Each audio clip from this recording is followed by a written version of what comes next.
Hello guys, welcome to my new video, and today we're going to be looking at Resto Shaman guide and tips and tricks for gameplay. This is going to be mainly a gameplay related video looking at raids, Mythic Plus. This is not looking at the best governance, this is not looking at the best stance, because I'm looking at a thing that's going to improve your HPS the most, and that is min-maxing your gameplay as a Resto Shaman. Again, if you enjoy this type of video, like and subscribe. Based on this new format of videos, if there's enough demand, we'll look at creating a video purely for Cloudburst timings in Sanctum of Domination. So even though this is a long video, I didn't really get to squeeze in Cloudburst timings for Sanctum of Domination, but let me know and let's get started. So this is my Resto Shaman, and I'm not going to go through the talents, but it is important to note that some of the talents are going to make or break your rotation as a Resto Shaman in raid situations. So Unleash Life. We have to kind of talk about Unleash Life because a lot of people are going to be taking Torrents. The most popular talent right now in Mythic raiding is probably going to be Torrent. Theoretically speaking, Unleash Life, if you optimize everything, Unleash Life is going to be a better option. So if you're looking at pure HPS numbers, Unleash Life is going to be better. So why are people just taking Torrent? Because it is relatively simple. Torrent will legitimately remove Unleash Life, which is a 15-second cooldown, which you basically use on cooldown. You use this to buff your chain heal or maybe Riptide depending on the damage patterns. So a lot of people will take this out of their rotation completely by picking Torrent and still getting a decent HPS value out of it, especially when approaching these mythic fights where there's so much heavy movement involved, like something like Remnant, where there's so much, how do I say it, new fight, new mechanics, new damage patterns. You don't want to get too overwhelmed, too much movement. You pick a Torrent, and then all of a sudden maybe you can, for example, just keep Flame Shock on cooldown. So, generally speaking, honestly, there is a huge debate in the Resto Shaman community between the two. Theoretically speaking, Unleash Life is going to be better, but how do I say it? People prefer Torrent based on the logs available. So, I kind of urge people to try out both. Try out both and see how you feel. Are you overwhelmed with Unleash Life? Do you feel the Torrent gives you an easier rotation? So, that's the way I view it personally. I've been trying out both of them, and honestly, I've been getting decent performance out of both, depending on which fight. So, a lot of the gaming or Resto Shaman rotation is going to be based on Unleash Life, because Unleash Life has a lot of ways to cheese or break mechanics, whatever you want to look at it. So, we're going to be using Unleash Life in a lot of the video here. We're going to be using Wild Springs because it is very important in raid situations. In Mythic Plus, you're probably going to go with Ascendance, you're probably going to go with Undulation. Undulation, similar kind of deal. You lose an ability, so you get more global cooldowns to deal damage. That's like in Mythic Plus, a lot of times Resto Shamans, the name of the game is DPS, and you want to provide, Flame Shocks, Lava Bursts, things like that. So a lot of the times just taking out an extra button, using it in Undulation, which again is also a very, very, very solid talent. So Mythic Plus and Raid is going to have a lot different talent builds and a lot different playstyles, and we're going to cover a little bit of the playstyles in both, but let's go with raiding. So kind of common mistakes that I see is that a lot of Resto Shamans don't know when to use Chain Heal, they don't know when to burn their mana, or how do I say it? You might finish a fight with 90% mana as Resto Shaman, and that's perfectly fine. Resto Shaman is very, very, very, very mana efficient because you're bread and butter. How many times am I going to say bread and butter? Bread and butter rotation is basically very efficient. You're keeping healing rain down. You're keeping Earth Shield on a tank or something. You're pressing Riptide basically on cooldown because it is so efficient and so good. And you're probably using Cloudburst on cooldown as well. And then if you use Unleash Life, you're using that also on cooldown to buff Riptide or Chain Heal. So there's a lot of these, how do I say it, efficient abilities, and because you know that Riptide is going to generate tidal waves, Chain Heal is going to generate tidal wave, and tidal wave is going to make your healing wave faster or your healing surge crit more. So all of a sudden, tidal waves, like you can see it here, cast time of your healing wave reduced by 20%, critical effect chance of your healing surge increased by 40%. These tidal waves are also going to make your efficient heal, like healing wave, feel better. So if you use the default rotation that a lot of Resto Shamans use in these 7, 8, 9 minute fights in Sanctum of Domination, because mana is going to be a big concern, healing wave, Riptide on cooldown, Earth Shield, make sure the tank has it, Unleash Life into Chain Heal or Riptide, Cloudburst, Well Springs, using your tidal waves with healing waves, This kind of rotation honestly costs very little mana. And if you use this, you're probably going to be finishing a lot of the fights with like 50%, 40% mana. You're not going to have a lot of mana issues. But that does not mean you cannot use burner abilities. And that is something important. Like, for example, if you're so efficient at mana and you're playing it really well, but you're stuck at a certain boss fight because, hey, there's not enough healing going out, healing is too slow, and things like that. There is no reason you cannot use Chain Heal. Chain Heal, if you can optimize it and hit as many people as possible, if people are grouped up, and if you know you have no mana issues, Chain Heal is fine to use. It is a fine ability, especially if you can get Cloudburst, Unleash Life into Chain Heal. That is going to be a very nice amount of healing into Chain Heal. Now, the problem with Chain Heal is that you cannot spam Chain Heal for the whole fight. Like, there's so many bosses in Sanctum of Domination that require like 5 healers to put out 11k HPS for 6-7 minutes. If that's the requirement of a boss fight, you won't be able to spam Chain Heal. But that does not mean you won't be able to use it at all. You have to determine yourself, hey, the boss is 50% HP and I have 80%, 90% mana. I can burn some mana by spamming Chain Heal. I can burn some mana by spamming Healing Surge because, hey, there's going to be a really tough healing pattern coming up in the next 10 seconds. And people are going to be really losing, like, I need really fast heals. Really fast heals that are gonna top them up. I know I have a bunch of mana left. I'm gonna use Healing Surges because everyone's spread out. Or I'm gonna use Chain Heals because everyone's stacked up. So that's another thing. Know when to burn your mana, because Resto Shaman with the default rotation is extremely efficient. It is not bad to use Chain Heal if you can optimize it. It is not bad to use Healing Surge if you can optimize it and you know you won't have mana issues. Another thing that people focus too much is stat priority. Now, the base stat priority for Resto Shamans both in Mythic Plus and Raids is very different. I can tell you right now, looking at WoW Analyzer, looking at the fights that I'm doing, a lot of Resto Shamans will tell you that, hey, haste is not going to be that great in Raids and haste is going to be a lot better in Mythic Plus, and I agree. It's something that I go by. It's something that I like. For example, this is my raiding setup. You can see I have a lot less haste, and this is my Mythic Plus setup, and I have a lot more haste. Because mana is going to be less an issue in Mythic Plus, especially when you can drink. Too many people come down to my chat, and too many people just generally are too focused on stat priority, and they feel that getting extra 2% of haste is going to make me the best healer overall. This is just like kind of like a PSA announcement type of deal. Stat priority can be used to min-max your character and can absolutely improve your healing. Can improve your healing and your performance. Can it really make noticeable changes? Like, you might as well, or a lot of times people are far better off by just putting highest item level gear, because intellect is still the king. So you put the highest item level gear, make sure you don't have something like 40% haste or something, because there is diminishing returns, and basically just do your content.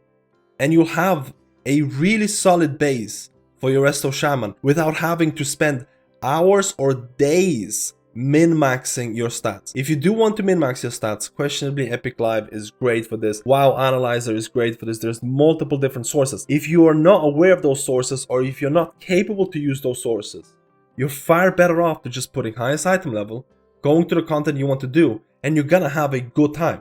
The biggest increase in your healing is going to be learning the gameplay of your class, and this is why we're going to go to the gameplay. Now, there's a huge ways of cheesing Resto Shaman, both with Wellsprings, both with Unleash Life, and basically how you're going to be using Cloudburst Totem.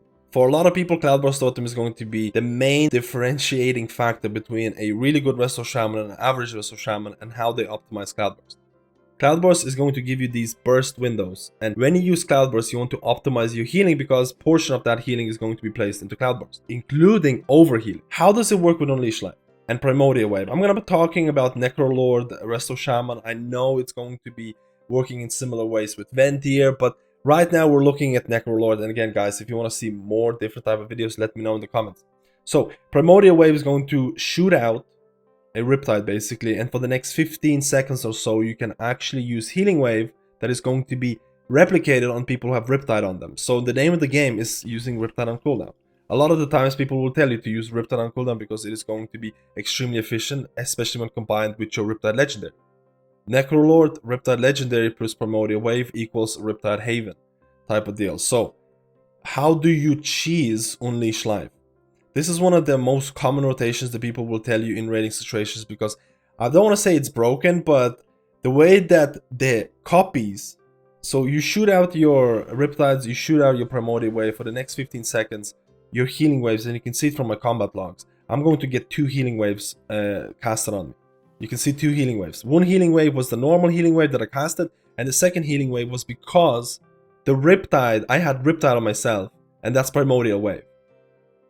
Now, these healing waves are healing for a different amount, but both of those healing waves, or any of those healing waves, can be buffed by Unleash Life. Unleash Life will buff all of the healing waves. So what the hell do I do, MadSkillz? How do I optimize this? It's very kind of simple. You want to make sure that during your Cloudburst windows, you're going to have all of your abilities kind of available. If you want to absolutely min-max your Cloudburst windows, you want to make sure that when you pop your Cloudburst, and we can see it here, I have 2 stacks here, but when you pop your Cloudburst, you want to make sure you have Wellsprings available, because Wellsprings is also going to do a bunch of healing. You want to make sure you have your Primordial Wave available. You want to make sure you have Unleash Life available. Is this going to work out every single time? Absolutely not. There's going to be moments with Unleash, because if you have Unleash Life, the general consensus, you want to use it on cooldown. You don't want to delay it. Even Wellsprings, you don't want to delay it. For example, you have no Cloudburst available at the moment and everyone's taking a ton of damage. Your Cloudburst is available in 20 seconds or something. You're not gonna wait and not cast your Wellsprings. You want to make sure to cast your Wellsprings to basically heal people. But there are going to be moments when there is no damage happening and you can kind of, how do I say it? You can keep your Wellsprings, you can keep your Unleash Life, you can keep your Promoted Wave, and you're gonna get like a huge Cloudburst by doing something. Again, this is just saying what you can fit into your window. You can have something in your Cloudburst available. You want to make sure your Riptide's already out before even this, and you can use your Primordial Wave, and then use Unleash Life, and then use Healing Wave. Now, every single Healing Wave here is going to be buffed by Unleash Life. Again, I only have 2 Healing Waves here. If I was like, for example, if this was Raid Situation, you might have 5 or something along those lines. So, buffing those Healing Waves is going to be insane. And then probably casting Wellsprings. And that combo is gonna net you a good amount of Cloudburst healing. Of course, you want to make sure your healing rain is down as well and things like that, to make sure that that healing is also going into Cloudburst. This kind of burst window is going to really optimize your Cloudburst usage, and because Cloudburst is also extremely efficient, Cloudburst is gonna, again, the healing you're going to be doing as a Restoration Shaman is going to be insane. I have to make a note here. A lot of the people are going to be running Emni here, and a lot of people are also going to be running, for example, because you have triple potency, you might be running Heavy Rainfall. Heavy Rainfall is going to be accounting for a lot of your healing rain healing.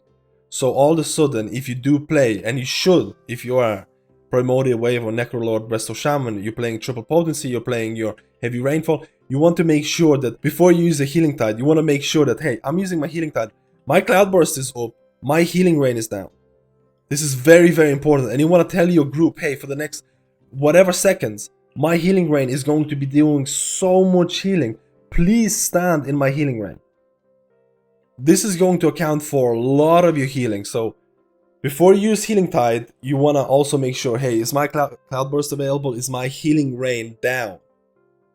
So this is another thing that's going to optimize your Restoration Shaman. Now, it's also worth noting that with this Primordial Wave Unleash Life combo, that a lot of people fall into this trap of, hey, if I'm using my Unleash Life or if I'm using my Primordial Wave, I have to use Unleash Life and I have to use Healing Wave straight away, or that's it, it's over.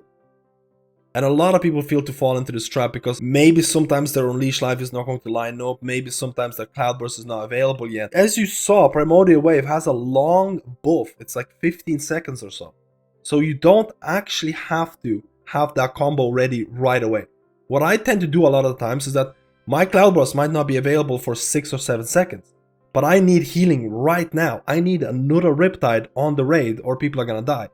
So I'll just use, like for example, Cloudburst has 6 seconds left on my cooldown or something. I'll use Primordial Wave.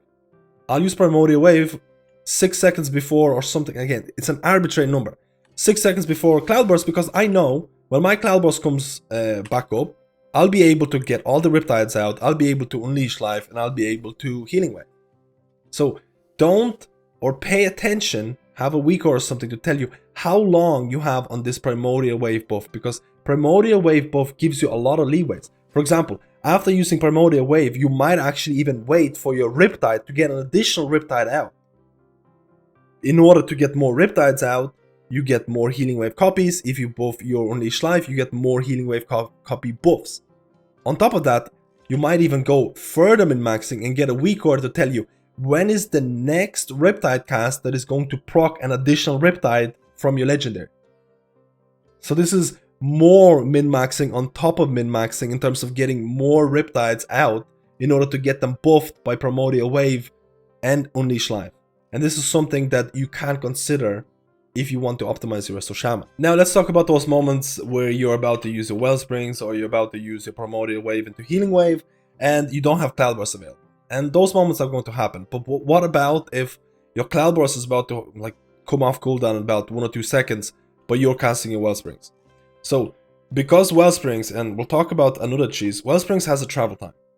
And to some extent your Primordial Wave Healing Wave copies also have a travel time. If you're stuck in this moment where you're already hard casting your Wellsprings and your Cloudburst is not available, just cast your Wellsprings, and these are the 2 targets I'm going to heal. Cast your Wellsprings and then cast Cloudburst right after, and you can see, because of the travel time, you're still going to get a portion of your healing, or Wellsprings healing, into your Cloudburst. So it's not all completely wasted. A lot of times you might actually even cancel your Wellsprings and put Cloudburst down and then cast your Wellsprings, but it's not always going to work out. The same exact thing is going to happen. For example, I have Riptide here. This guy got Riptide and this guy got Riptide. And I'm going to cast my Primordial Wave and I'm casting my Healing Wave. And then I'm casting my Cloudburst. You can see here, the travel time, the healing, or actually a large portion of the healing still went to Cloudburst, even though I casted Primordial Wave and then, or Primordial Wave, Healing Wave, and then Cloudburst afterwards. So if you are stuck in the moment where you are already hard casting these abilities and your Cloudburst is just about to come off cooldown, press it and you might still get a portion of the healing into Cloudburst and it's not all going to be wasted. So I already see the video is getting way too long for what I intended, but I want to talk about the last thing, and that is the Wellspring cheese. And honestly, there's too many times I said cheese, but it's something that I almost didn't include in the video because it can cause you to lose HPS if you don't play it properly. So, Wellsprings is a really weirdly coded ability. It determines the amount of healing it's going to do at the end of the cast. But it also has a travel time. So you can see here the bolts traveling and things like that. And the way that you can cheese Wellsprings, it's very simple but also extremely hard to optimize. If, for example, there's going to be, I don't know, 3 people in your raid who actually need any healing whatsoever, but you know in the next couple of seconds there's going to be raid-wide AoE. What you can do is that you can time your cast in such a way that your Wellsprings, again, it determines the amount of healing it's going to do at the end of the cast. So if there's only 3 people that need healing at the end of, or for example, 2 people, these 2 guys here. If there's only 2 people that need healing at the end of the cast, but when the Wellsprings travels, the damage happens where everyone needs healing, Wellspring bolts are gonna heal for an insane amount. So for example, only 2 people need healing right now, damage happening in let's say 1.52 seconds. I'm casting my ability, damage happens, and these bolts are going to heal everybody for an insane amount. Now, in order to kinda time it, it is only possible with scripted abilities that have a countdown. Now, fortunately, Sanctum of Domination has a bunch of scripted abilities that have a countdown before AoE. For example, you have tank abilities where a tank has to get out of the raid and explodes after 4 or 5 seconds, both in Sylvanas and Fate Scribe abilities or Fate Scribe bosses. And having a weak order that does the countdown tells you, hey, I use a weak order that tells me, hey, there's going to be AoE in 4 or 5 seconds. There is a ton of abilities like Remnant with Shatter, which you can kind of see based on the HP of the boss. There is a Soul Render, Chains, and things like that. There is, honestly, for nearly every single boss, there's a scripted ability where you can say there's going to be damage happening in 4 or 5 seconds. The way that I try to do this now, if you really feel uncomfortable with this kind of cheese, I do say that a lot of the times if you don't time the cast properly, you can basically go all into overhealing and it can really cause you issues. But if you feel like you are able to cast it properly, I try to time every single Wellsprings with basically the same exact time that a boss ability is happening. And this way, you can see some giga big Wellsprings, and all of a sudden you'll be like, why did my Wellsprings do like 20k more healing than the previous time? It's probably because you had a really good timing on it. And it's something that I said, I didn't want to include in the video because it can cause into doing less healing because you're mistiming it. But if you have these weak cores, and I definitely recommend people getting these weak cores to tell you when the damage is happening, you can have some really nice healing with your Restoration Shaman now. And now the last part is going to be on Mythic Plus, and honestly I didn't spend too much time on Mythic Plus because there's not too much in terms of crazy cheesing that's available, because you're not running Wellsprings in Mythic Plus, you're running Ascendance. You're not running Unleash Life in Mythic Plus, you're running Undulation. Now this is probably going to be something like a Resto Shaman talent build, and the playstyle of Resto Shaman in Mythic Plus is way different than it is in Raid. Most people, like, a lot of people come to me to use Wellsprings in Mythic Plus. You don't. You need an Ascendant. Ascendance gives you a really nice 3-minute cooldown. Undulation gives you more global cooldowns to spend on DPS, to get your Flame Shocks out, to get your Lava Bursts out. And again, if you're using different Covenants, like for example, Primordial Wave in terms of DPS can only give you an extra Flame Shock, which again is not really fantastic. But if you're Ventir, Chain Harvest is insane. If you're Kyrian, OMG, Vesper Totem is crazy. So what do you do, or what is your bread and butter for Resto Shaman in Mythic Plus in terms of rotation? Honestly, Riptide and Healing Surge. That is going to be the majority of your healing Mythic Plus situations as Resto Shaman. You probably won't be using Chain Heal all that often. Prideful is no longer here, maybe on things like, you know, the Fire Lieutenant. Another thing, if you are running Mythic Plus with a similar conduit build and you do have heavy rainfall and you're approaching the Fire Lieutenant, have your healing rain out, have your cloud burst out, use your healing type. Make sure people are stacking in it. During that lieutenant, which is again a lot of AoE damage happening, this kind of healing is going to go into your cloud burst, is going to provide a lot of healing because your healing rain is going to be doing a ton of healing. And this is something that was also very popular during Prideful, and this is nothing new. It's something that just was picked up right now in 9.1 because you have triple potency. So generally speaking, your bread and butter as a Resto Shaman in Mythic Plus, again, you keep your Earth Shield down, you press Riptide on cooldown, and you basically Healing Surge. You also will be using Cloud Burst, and a lot of the times you might pop Cloud Burst right before Trash Pack, because if you pop Cloud Burst right before Trash Pack, generally speaking, when Cloud Burst is about to expire, there's probably going to be some sort of damage happening. Now, if you know the boss fights really well, you'll know the times when to pop Cloud Burst or not. But if you're relatively new, just popping Cloud Burst at the start of an encounter usually means there's going to be, or again, when it's going to detonate, there's going to be some sort of healing needed. And Resto Shaman, again, the difficulty of Resto Shaman in Mythic Plus comes from optimizing your DPS, optimizing your utility, and you have a lot of utility, optimizing your cooldowns and things like that. But generally speaking, it's a lot easier, or at least it is a lot simpler than when I'm talking about raids and Unleash Life and Wellsprings and things like that. So this video has been insanely long, and I didn't want this video to be this long. I said at the start of the video that if there is enough demand, if people like this type of content, it's not exactly a guide, it's kind of like a gameplay guide, because I feel that's going to improve your gameplay the most. So if you do enjoy this type of video, I might make a Cloud Burst timing video for Sanctum of Domination based on my logs, based on where I use my Cloud Burst. Again, thank you guys for watching this video. Let me know if I missed out on any of the tips and tricks for Resto Shaman, and again, I'll read all the comments, and I'll see you in my next guide.